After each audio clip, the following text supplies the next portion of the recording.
So many people tried to talk me out of starting a rocket company. It was crazy. One good friend of mine collected a whole series of videos of rockets blowing up and made me watch those. He just didn't want me to lose all my money. We're doing these things that seem unlikely to succeed, and we've been fortunate, and at least thus far they have succeeded. Now is the time to take risk. You don't have kids. As you get older, your obligations increase. And once you have a family, you start taking risk not just for yourself, but for your family as well. It gets much harder to do things that might not work out. So now is the time to do that before you have those obligations. So I would encourage you to take risks now. Do something bold.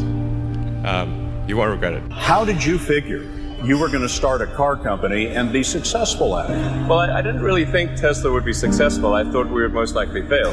But I thought that we at least could address the false perception that people had that an electric car had to be ugly and slow and boring like a golf cart. But you say you didn't expect the company to be successful, then why try? If something's important enough, you should try, even if the probable outcome is failure. Or how do you think about making a decision when everyone tells you this is a crazy idea? Or where do you get the internal strength to do that? Well, first of all, I'd say I actually think I feel fear quite strongly. So it's not as though I just have the absence of fear. I feel it quite strongly. But there are just times when something is important enough, you believe in it enough, that you do it in spite of the fear.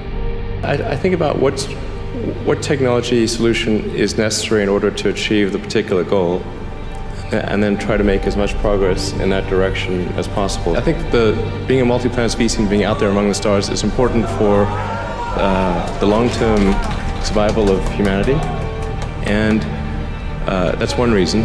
But then the part that I find personally most motivating is that it creates a sense of adventure, and it makes people excited about the future.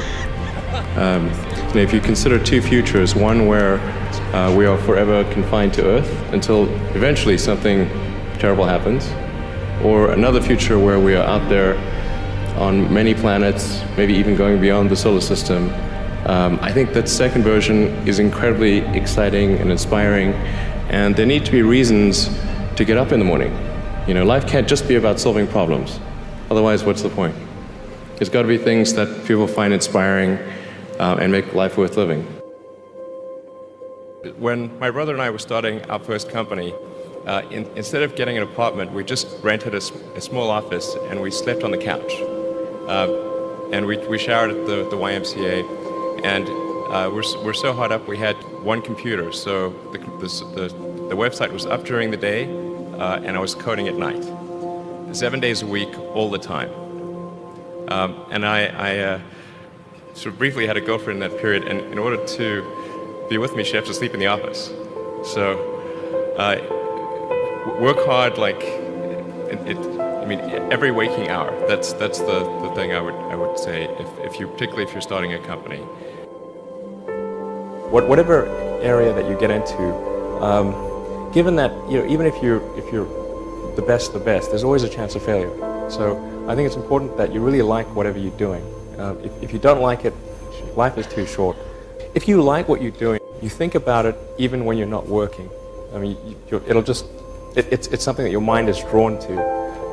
And if you don't like it, you just really can't make it work, I think.